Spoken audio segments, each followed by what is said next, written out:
Hello guys, welcome to the एलियस। और आज हम नया टॉपिक शुरू कर रहे हैं, नया चैप्टर भी शुरू कर रहे हैं बेसिकली, जिसका नाम है ग्रेविटेशन। और इस वीडियो में हम क्या करेंगे कि जो इंटेक्स क्वेश्चन है ग्रेविटेशन के वो सारे कंप्लीट कर देंगे। ठीक है, ये हमारा प्रोसेस रहता है। अभी प्रीवियसली हमने एक्सरसाइज करे थे स्ट्रक्चर ऑफ एटम के, भी अच्छा 50 मिनट का वीडियो था काफ़ी। उसमें मतलब मैंने एक्सप्लेन किया था आपको कॉन्सेप्ट वाइज। एक होता है क्वेश्चन सॉल्व करना, और एक होता है कि भाई अच्छे से आपको कॉन्टेक्स्ट के साथ चीज़ों को समझाना। तो मेरा पर्पस ये रहता है कि आपको चीज़ें समझ आ जाए, ताकि क्वेश्चन के थ्रू ही आपको चैप्टर काफ़ी हद तक समझ आ जाए। क्योंकि देखो, मानो चाहे मत मानो, पेपर आपका इंटेक्स्ट और एक्सरसाइज क्वेश्चन से ही बनने वाला है। तो ये तो आपको करना ही करना है, और इन्हीं क्वेश्चंस के थ्रू ही आप पूरे के पूरे कॉन्सेप्ट समझ लो जो जो चैप्टर में है। ये मेरा पर्पस रहता है। ठीक है, तो इसी मकसद के साथ चलते हैं इंटेक्स क्वेश्चन। तो पहला क्वेश्चन देख लेते हैं क्या कह रहा है। पहला क्वेश्चन कह रहा है state the universal law of gravitation. Gravitation का हमें लॉ, ये यूनिवर्सल लॉ ऑफ ग्रेविटेशन को स्टेट करने के लिए पूछ रहा है। अब स्टेट करने मतलब सिर्फ लिखना नहीं, मैं आपको समझा रहा हूँ ये यूनिवर्सल लॉ ऑफ ग्रेविटेशन कहता क्या है। तो यूनिवर्सल लॉ ऑफ ग्रेविटेशन ये कहता है कि कोई भी ऑब्जेक्ट, कोई भी दो ऑब्जेक्ट हैं, मान लो ये एक ऑब्जेक्ट है, कोई ऑब्जेक्ट, ऑब्जेक्ट वन इसका, ठीक है, ये कोई ऑब्जेक्ट है दूसरा, ऑब्जेक्ट टू, ठीक है। और इन दोनों ऑब्जेक्ट का मास है m1 m2, ये इनका मास है। ठीक है, सुनते जाओ, मैं ये तुम्हें एक्सप्लेन कर रहा हूँ हम कैसे यूनिवर्सल लॉ ऑफ ग्रेविटेशन को एक्सप्लेन कर रहा हूँ, फिर डेफिनेशन हम बताएंगे। क्या है कि दो ऑब्जेक्ट हैं, इनका मास है m1 m2, और इनके बीच की जो दूरी है उस कर लो, इनके बीच की दूरी r है। तो ये दो ऑब्जेक्ट हैं जिनका मास है m1 m2, और दोनों के बीच में डिस्टेंस है r। तो यूनिवर्सल लॉ ऑफ ग्रेविटेशन ये कहता है कि इन दोनों के बीच में जो फोर्स होगी, फोर्स ऑफ अट्रैक्शन होगी, दोनों के बीच में जो फोर्स ऑफ अट्रैक्शन होगी वो डायरेक्टली प्रोपोर्शनल होगी इनके मासेस के प्रोडक्ट के। मतलब इनका जो मास है उनका प्रोडक्ट, यानी मास का मल्टीप्लिकेशन, तो डायरेक्टली प्रोपोर्शनल है। m1 m2 मल्टीप्लिकेशन कर दिया। और इन्वर्सली प्रोपोर्शनल होगी, इन्वर्सली प्रोपोर्शनल होगी किसके, तो इनके बीच में जो डिस्टेंस है उसके स्क्वायर के। तो डिस्टेंस क्या है r, तो r का स्क्वायर। तो ये कहता है हमारा यूनिवर्सल लॉ ऑफ ग्रेविटेशन कि कभी भी जो दो ऑब्जेक्ट हैं उनके बीच में जो फोर्स ऑफ अट्रैक्शन होती है वो डायरेक्टली प्रोपोर्शनल होती है उन दोनों ऑब्जेक्ट के मासेस के प्रोडक्ट के, और इनवर्सली प्रोपोर्शनल होती है उन दोनों ऑब्जेक्ट के डिस्टेंस के स्क्वायर के। तो वही हमने लिखा है। अब इन दोनों को कंबाइन करके हम फोर्स का ऐसे लिख सकते हैं formula, F is equal to object one m1 m2 directly proportional, और इनवर्सली प्रोपोर्शनल है इसलिए नीचे ये आ गया।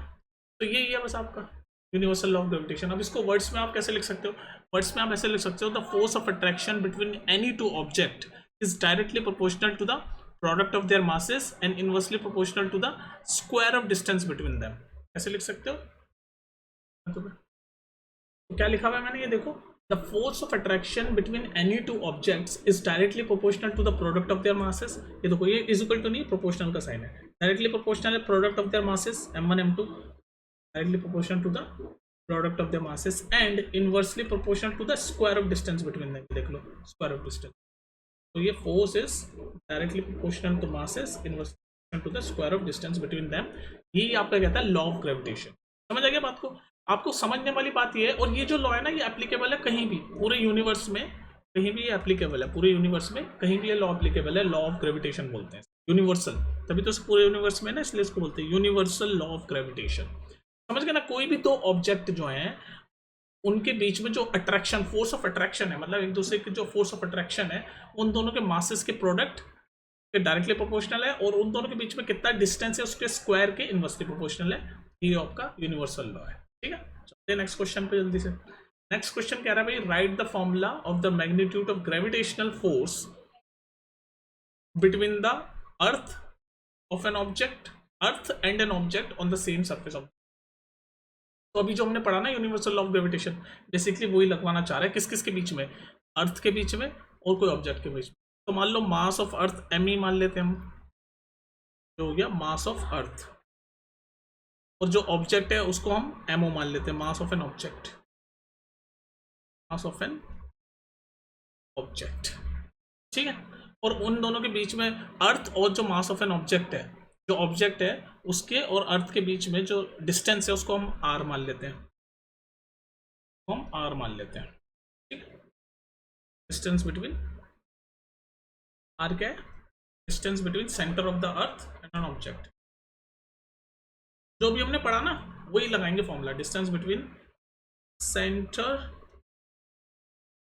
द अर्थ एंड ऑब्जेक्ट है ना, दो ऑब्जेक्ट, एक अर्थ है, एक कोई ऑब्जेक्ट है, उनका मास आ गया, उनके बीच का डिस्टेंस आ गया, तो फॉर्मूला, ये फॉर्मूला तो पूछा हमसे, राइट द फॉर्मूला।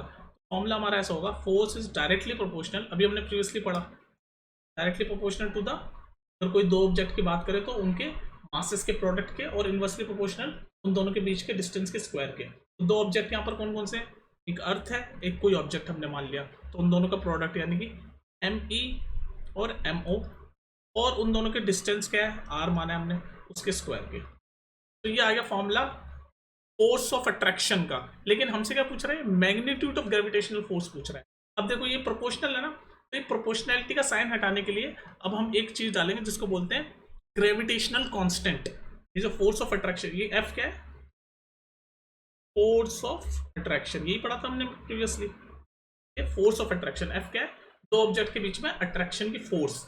लेकिन ये क्या है, डायरेक्टली प्रोपोर्शनल। अब ये प्रोपोर्शनैलिटी का साइन हटाएंगे हम बीच में डालेंगे ग्रेविटेशनल कांस्टेंट, ये डाल दिया G, ठीक है, और ME MO R²।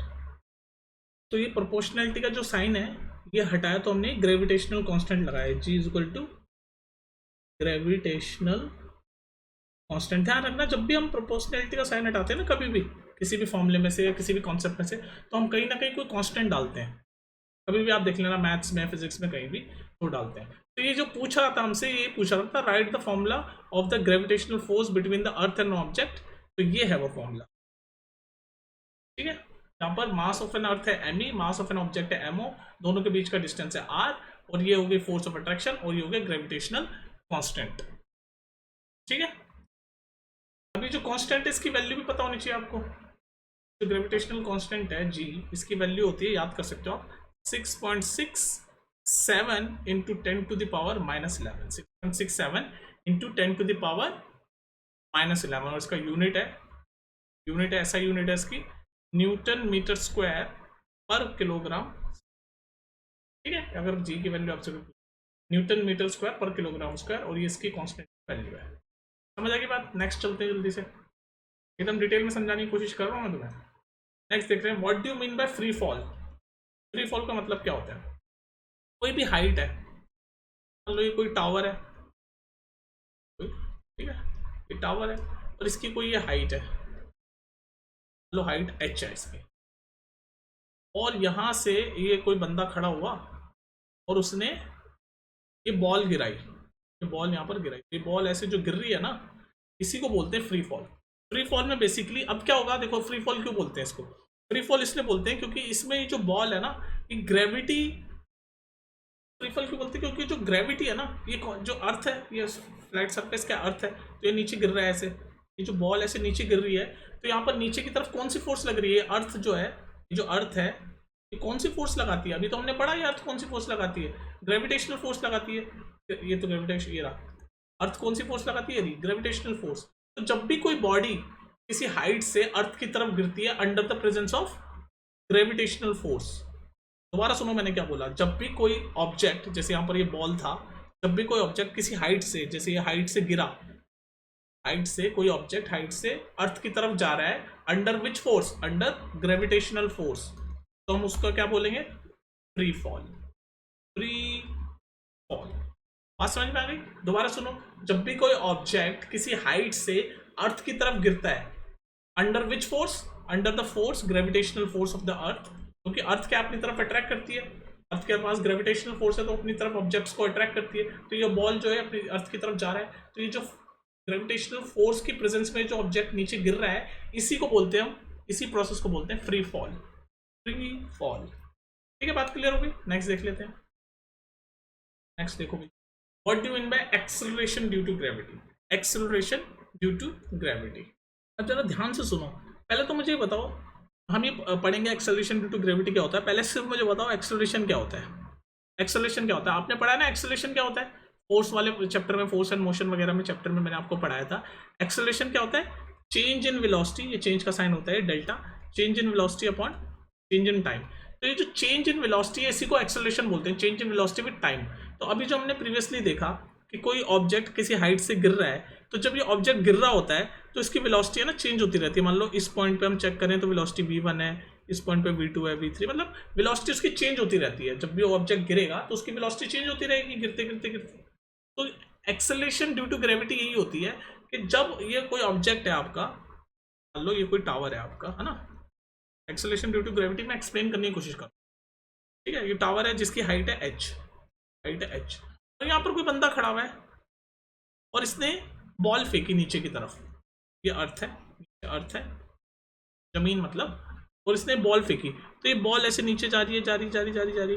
तो जब ये बॉल नीचे जा रही होगी तो इसकी वेलोसिटी चेंज होती रहेगी, और हमें पता है जब वेलोसिटी चेंज होती है तो एक्सेलरेशन होता है। तो इसका मतलब इसके ये जो बॉल जब नीचे जा रही है तो किसी एक्सेलरेशन से जा रही है, और ये एक्सेलरेशन क्यों हो रहा है? ग्रेविटी की वजह से हो रहा है, क्योंकि ये जो फोर्स है, क्योंकि अर्थ क्या लगा रही है, अभी हमने पढ़ा, अर्थ क्या करती है, ग्रेविटेशनल फोर्स होती है, अर्थ में अपनी तरफ खींचती है। तो वो जो एक्सेलरेशन, जो फ्री फॉल में जो एक्सेलरेशन होता है ना, ये बॉडी जो गिर रही है इसको हम क्या बोलते हैं, ये जो ऑब्जेक्ट है, ये जो बॉल है, ये जब नीचे गिर रहा होता है तो इसको अपने प्रीवियस क्वेश्चन में देखा, उसको क्या बोलते हैं, फ्री फॉल बोलते हैं। तो ये जो फ्री फॉल हो रही होती है तो इस ऑब्जेक्ट के अंदर जो एक्सेलरेशन प्रोड्यूस होती है, एक्सेलरेशन प्रोड्यूस होती है, जो बॉल गिर रही है तो एक्सेलरेशन तो होगी ना, नीचे की तरफ जा रही है, वेलोसिटी चेंज हो रही है, वेलोसिटी चेंज हो रही है तो एक्सेलरेशन बन रही है। तो ये जो एक्सेलरेशन फ्री फॉल में होती है, इसी एक्सेलरेशन को हम बोलते हैं acceleration due to gravity, acceleration due to gravity. इसी एक्सेलरेशन को हम क्या बोलते हैं, एक्सेलरेशन ड्यू टू ग्रेविटी। जब फ्री फॉल में कोई ऑब्जेक्ट नीचे गिर रहा होता है तो वो जब जो एक्सेलरेशन प्रोड्यूस करता है, भाई ये बॉल गिर रही है, कोई ना कोई एक्सेलरेशन से गिर रही होगी ना, कोई एक्सेलरेशन बन रही है इसकी, तो वो जो एक्सेलरेशन बनती है उसी को बोलते हैं एक्सेलरेशन ड्यू टू ग्रेविटी। तो आप बेसिकली ये बोल सकते हो the object which acceleration of a body during free fall, आप क्या बोल सकते हो, इसकी डेफिनेशन क्या बोल सकते हो, एक्सेलरेशन ऑफ एन ऑब्जेक्ट, या फिर बॉडी कुछ भी बोल लो, of an object during free fall. जब फ्री फॉल में कोई ऑब्जेक्ट गिर रहा होता है और वो जो एक्सेलरेशन प्रोड्यूस करता है ना, उसी को बोलते हैं हम the acceleration of an object during free fall is called acceleration due to gravity. आज समझ में आ गई, मतलब फ्री फॉल में जो ऑब्जेक्ट गिर रहा है और किसी एक्सेलरेशन के साथ गिर रहा है तो उसी को हम बोलते हैं acceleration due to gravity. Clear होगी बात? अब देखो हमारे पास एक फॉर्मूला था, हमने पढ़ा था, force equals to gravitational constant mass of an object 1 mass of an object 2, दोनों के बीच का डिस्टेंस, ये था। अब आपको ये तो पता है क्या है ग्रेविटेशनल फोर्स, और आपने एक नॉर्मल फोर्स का फॉर्मूला भी पढ़ा था। फोर्स का फॉर्मूला क्या होता है, मास इनटू एक्सेलरेशन। तो ये जो एक्सेलरेशन है फ्री फॉल के केस में क्या हो गया, एक्सेलरेशन ड्यू टू ग्रेविटी, और ये जो एक्सेलरेशन ड्यू टू ग्रेविटी है ना, इसको जी से डिनोट करते हैं। नॉर्मल एक्सेलरेशन को तो हम ए से डिनोट करते हैं, एक्सेलरेशन ड्यू टू ग्रेविटी को हम जी से डिनोट करते हैं। तो हम यहाँ पर ये F इक्वल टू, क्योंकि ये ग्रेविटी के उसमें, तो इस F की जगह में मास, ये एक्सेलरेशन है ड्यू टू ग्रेविटी, mg लिख सकता हूँ। तो ये फॉर्मूला ऐसा हो जाएगा आपका, ऑरेंज कलर से दिखाऊं तो mg मास इनटू एक्सेलरेशन, बस फोर्स का फॉर्मूला डाला है, और ये g क्या है, acceleration due to gravity is equal to g m1 m2। इसको आप ऐसे भी लिख सकते हो, एक्सेलरेशन ड्यू टू ग्रेविटी। अब ये g की वैल्यू भी आप पता कर लो, एक्सेलरेशन ड्यू टू ग्रेविटी की वैल्यू होती है, याद रखनी चाहिए आपको, 9.8 metre per second square, 9.8 metre per second square, ठीक है। ये एक्चुअली अप्रोक्सीमेटली वैल्यू लेते हैं, और यही आपकी चलती है न्यूमेरिकल वगैरह में। तो ये जी क्या है, एक्सेलरेशन ड्यू टू ग्रेविटी। समझ आ गया ना एक्सेलरेशन ड्यू टू ग्रेविटी क्या होती है, जो फ्री फॉल हो रहा होता है। फ्री फॉल का मतलब क्या होता है, कोई ऑब्जेक्ट हाइट से अर्थ की तरफ गिर रहा है ग्रेविटेशनल फोर्स के अंडर, तो वो जो ऑब्जेक्ट गिर रहा होता है वो किसी एक्सेलरेशन से ही गिरेगा ना, तो वो जो एक्सेलरेशन से गिर रहा होता है फ्री फॉल में, उसी एक्सेलरेशन को हम बोलते हैं एक्सेलरेशन ड्यू टू ग्रेविटी। उसी क्या बोलते हैं एक्सेलरेशन को, एक्सेलरेशन ड्यू टू ग्रेविटी। और वो जो ग्रेविटी की जो एक्सेलरेशन होती है उसकी वैल्यू है 9.8 metre per second square, 9.8 metre per second square, ठीक है। नेक्स्ट देख लेते हैं, what are the difference between the mass of an object and its weight. अब देखो यहाँ पर बच्चे इसलिए कंफ्यूज होते हैं क्योंकि हम नॉर्मल भाषा में ना वेट बहुत ज्यादा यूज करते हैं, वेट। तो जो हम नॉर्मल भाषा में जो वेट यूज करते हैं ना, वो ये वेट नहीं है। हम वो वेट जो बोलते हैं नॉर्मल भाषा में, वेट मतलब वजन, किस चीज का वजन। एक्चुअली जो नॉर्मल भाषा में हम जो वेट बोलते हैं ना, वो एक्चुअली मास होता है। ये जो वेट होता है ना, ये जो वेट होता है, ये होता है मास इनटू एक्स। वेट जो होता है ये वाला, ये होता है मास इनटू एक्सेलरेशन बेसिकली, या फिर मास इनटू ग्रेविटी, क्योंकि यहाँ पर ग्रेविटेशनल फोर्स की बात हो रही है। नहीं समझे आप? जो हम नॉर्मल भाषा में जो हम वेट बोलते हैं कि भाई किसी चीज, मान लो ऐसे बॉक्स है, ये 5 kg का है, तो हम बोलते हैं इसका वेट 5 kg है। तो इसका वेट 5 kg नहीं है, इसका मास 5 kg है। मैं आपको ये मास और वेट के बीच में डिफरेंस क्लैरिटी कर रहा हूँ। तो हम ये जो वेट वर्ड बोलते हैं ना, आप फिजिक्स के कॉन्सेप्ट में वेट वर्ड हम गलत यूज करते हैं, जो नॉर्मल भाषा में हम बोलते हैं। हम बोलते हैं ना इसका वजन, इसका वेट 5 kg, इसका वेट 5 kg नहीं है, इसका मास 5 kg है। वेट क्या होता है? किसी भी ऑब्जेक्ट का वेट होता है कि उसका मास, मतलब ये 5 kg, ये उसका mass into acceleration due to gravity, उसको बोलते हैं वेट। तो बेसिकली वेट होता है m, यानी कि मास, जो भी वो ऑब्जेक्ट है उसका मास, और जितनी उसके अंदर एक्सेलरेशन ड्यू टू ग्रेविटी लग रही है, mg। तो बेसिकली वेट का फॉर्मूला होता है mg। समझ आ गई बात? तो ये तो सिर्फ वेट और उसका मैंने डिफरेंस बताया। क्वेश्चन तो यहाँ पर ये है आपका कि मास और ऑब्जेक्ट, मास और वेट के बीच में डिफरेंस क्या है। आपको ये क्लैरिटी होनी चाहिए, क्योंकि हम नॉर्मल भाषा में वेट यूज करते हैं। वो जो नॉर्मल भाषा वाला जो वेट हम यूज करते हैं ना, बेसिकली वो मास होता है कि किसी ऑब्जेक्ट का वजन कितना, तो वो मास है। वेट वो नहीं है, वेट है मास और उसके बीच, उसके अंदर, उसके ऊपर, उस मास के ऊपर कितनी ग्रेविटी लग रही है, उसको बोलते हैं वेट। ठीक है, तो इनके कुछ कॉमन डिफरेंस आप समझ लो। ये मास है, वेट है। सबसे कॉमन तो मैंने अभी आपको बता ही दिया कि जो मास होता है वो होता है कि भाई कोई भी जो आपका ऑब्जेक्ट है उसमें कितनी, मतलब उसके अंदर क्वांटिटी, मैटर की क्वांटिटी कितनी है। तो आप बोल सकते हो quantity of matter in an object, quantity of matter in an object, मतलब मास। बेसिकली जो हम वजन जो बोलते हैं वो मास होता है, जो हम नॉर्मल भाषा में जो वेट बोलते हैं वो वेट नहीं है, वो मास है। ठीक है, तो quantity of a matter in an object. और वेट क्या होता है मैंने आपको बताया, फोर्स विथ विच, mg इसका फॉर्मूला होता है वेट का, force with which an object is attracted towards the earth, towards the center of earth, attracted towards the center of earth, towards the center of force। Basically weight क्या है, mg होता है, wait मतलब mg। ठीक है, force with which an object is attracted toward the centre of earth. तो wait क्या है, force with which object is attracted toward the centre of earth. अब ये जो मास होता है ना, ये हर जगह कांस्टेंट रहता है। भाई मास, जो बॉडी का मास है, मैटर है, वो तो कांस्टेंट ही रहेगा, तो ये हर जगह कांस्टेंट रहता है। पर वेट कांस्टेंट नहीं रहता, ये बदलता रहता है। अब आप पूछोगे क्यों? क्योंकि मैंने आपको अभी बताया वेट का फॉर्मूला क्या होता है, W = mg। तो ये जो ग्रेविटी है ये हर जगह अलग अलग होती है। अर्थ पे ग्रेविटी की वैल्यू अभी हमने प्रीवियस क्वेश्चन में देखी, हम लेते हैं 9.8 मीटर पर सेकंड स्क्वायर, पर किसी और जगह मून पे कुछ और होगी। तो ये कांस्टेंट नहीं, वेट कांस्टेंट नहीं रहता, मास कांस्टेंट रहता है। मास कांस्टेंट रहता है, मास है ये कांस्टेंट रहता है। ग्रेविटी तो चेंज होती रहती है, तो ग्रेविटी चेंज होती रहती है तो वेट भी चेंज होगा, क्योंकि weight is equal to mass into gravity है। तो इसलिए हम बोल सकते हैं कि जो वेट है वो चेंजेस होता है, changes from place to place, changes from place to. Earth पे कुछ और होगा वेट आपका, और मून पे कुछ और होगा, क्योंकि मून की ग्रेविटेशनल फोर्स कुछ और है, मून की ग्रेविटी कुछ और है। और फॉर्मूले में हमारे वेट के फॉर्मूले में जी है, तो ये जो जी जो है वो हर जगह अलग अलग होगी। हमने बताया अर्थ की जी हम इतनी लेते हैं 9.8 metre per second square, moon पे थोड़ी ना हम यही लेंगे, मून पे कुछ और लेंगे, किसी और प्लैनेट पे कुछ और लेंगे। तो इसलिए वेट हमारा चेंज होता रहता है, पर मास हमारा कांस्टेंट रहता है। मतलब मास 5 kg है तो 5 kg ही रहेगा। ठीक है, वेट का मतलब 5 kg नहीं होता, वो मास का मतलब होता है। वेट मतलब 5 kg इंटू जो भी ग्रेविटी लग रही है वो। तीसरा आप बोल सकते हो कि ये जो आपका जो मास है ना, वो स्केलर क्वांटिटी है। स्केलर क्वांटिटी मतलब होता है उसमें डायरेक्शन का कुछ नहीं है, बस मास मतलब भाई मैटर कितना है, किलोग्राम कितना है, उसमें हम डायरेक्शन की कोई बात नहीं करते। जिस चीज में हम डायरेक्शन की बात नहीं करते वो स्केलर क्वांटिटी होती है। और यहाँ पर हम डायरेक्शन की बात करते हैं, भाई ग्रेविटेशनल फोर्स किस डायरेक्शन में लग रही है, नीचे लग रही है, ऊपर लग रही है, कहाँ लग रही है।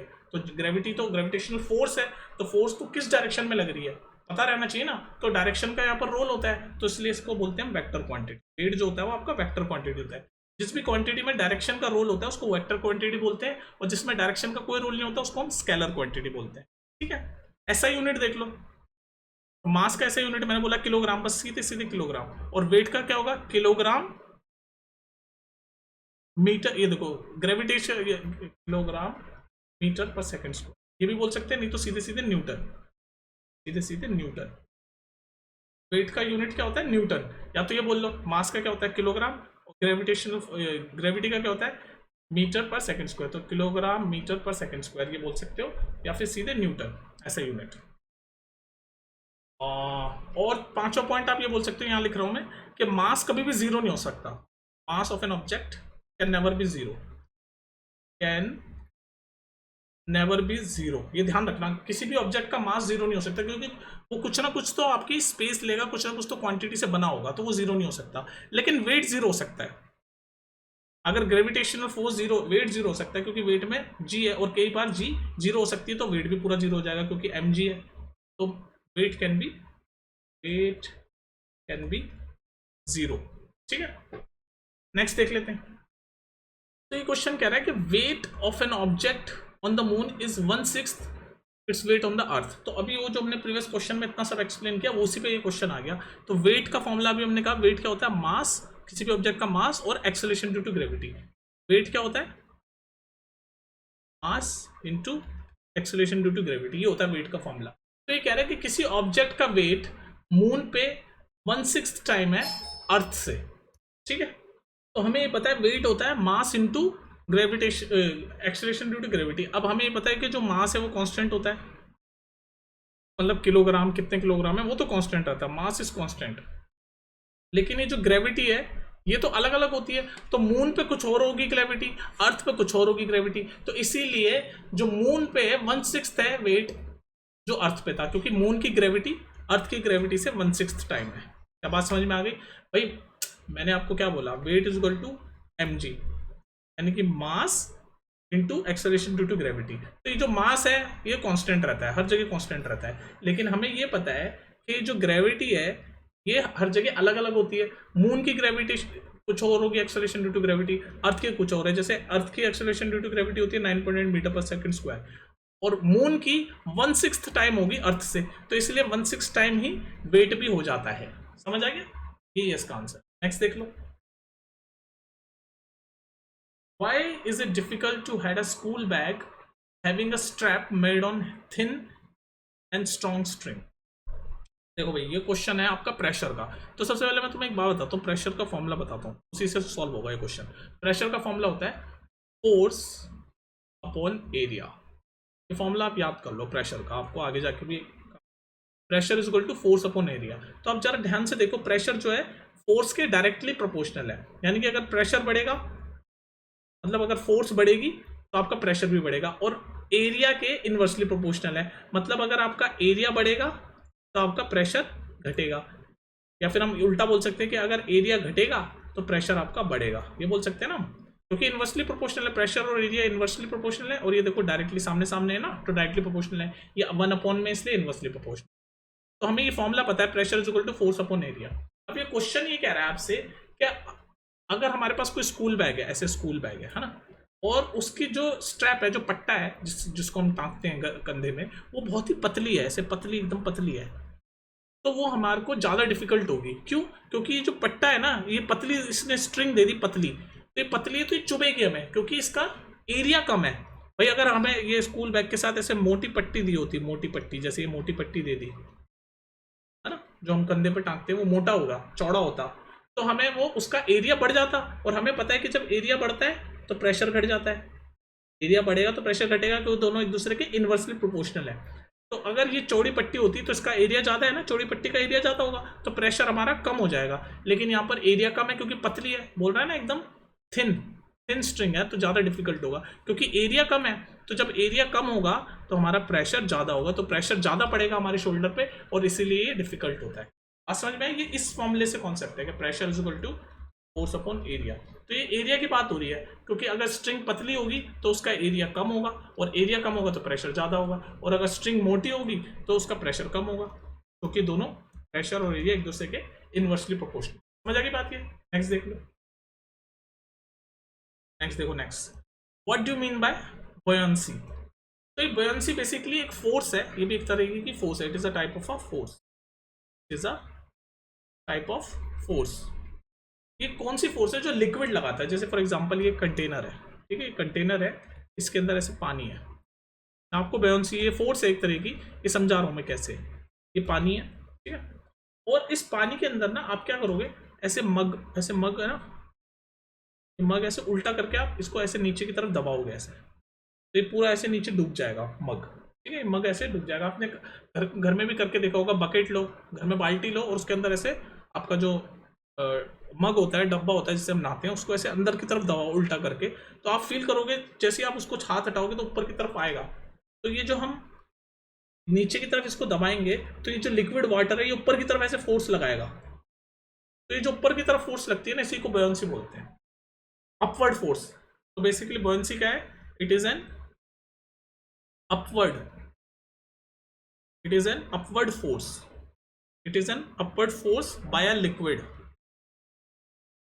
भाई घर में करके देखते हो ना, बाल्टी लेना, मग्गे को उल्टा करना और ऐसे पानी के अंदर ऐसे अंदर अंदर डालना, फिर एकदम आप छोड़ोगे ना, ऐसे ऊपर की तरफ आएगा, ऐसे ऊपर की तरफ, ऐसे ऊपर की तरफ आएगा। तो ये जो ऊपर की तरफ जो फोर्स लगी है ना, ये जो लिक्विड ने फोर्स लगाई है, इट इज एन अपवन फोर्स बाय लिक्विड, इसी को बोलते हैं हम बॉयंसी फोर्स। और एक और नाम होता है इसका अप थ्रस्ट, अप थ्रस्ट, क्योंकि ऊपर की तरफ लग रहा है ना, इसलिए अप थ्रस्ट मतलब फोर्स, ऊपर की तरफ फोर्स, अप थ्रस्ट। तो बॉयंसी का एक और नाम क्या है, अप थ्रस्ट। ठीक है, नेक्स्ट देख लो। Why does an object float or sink when placed on the surface of water? तो देखो ये कॉन्सेप्ट है डेंसिटी का। डेंसिटी का फॉर्मूला होता है मास अपॉन वॉल्यूम।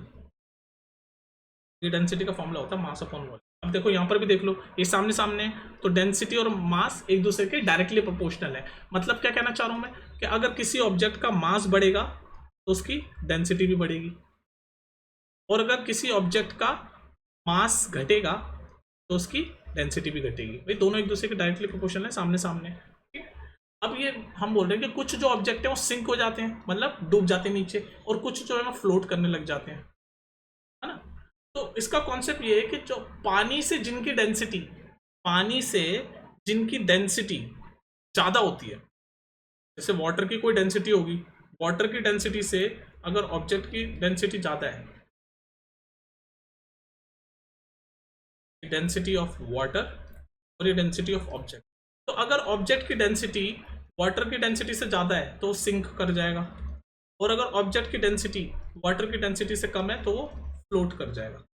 तो आपको पता है डेंसिटी ज़्यादा होगी कब होगी, जब मास ज़्यादा होगा। तो आप इसीलिए देखो कि अगर आयरन है, आयरन का मास ज़्यादा होता है, तो आयरन का मास ज़्यादा होता है यानी उसकी डेंसिटी ज़्यादा होती है, तो अगर डेंसिटी ज़्यादा है तो वो क्या कर जाएगा, सिंक कर जाएगा। लेकिन अगर उसी के बजाय अगर मैं कोई दूसरी चीज़ लूँ, वुड लूँ, लकड़ी, तो वुड के क्या डेंसिटी कम होती है, डेंसिटी कम होती है तो वो क्या सिंक करने, वो फ्लोट करने लग जाता है। तो मेन कॉन्सेप्ट इसमें डेंसिटी का है, जो सिंक और फ्लोटिंग का जो कॉन्सेप्ट है ये डेंसिटी से है, कि अगर वाटर से किसी ऑब्जेक्ट की डेंसिटी ज़्यादा होगी तो वो सिंक कर जाएगा, और अगर वाटर से किसी ऑब्जेक्ट की डेंसिटी कम होगी तो वो फ्लोट कर जाएगा। ठीक है, नेक्स्ट देख लो।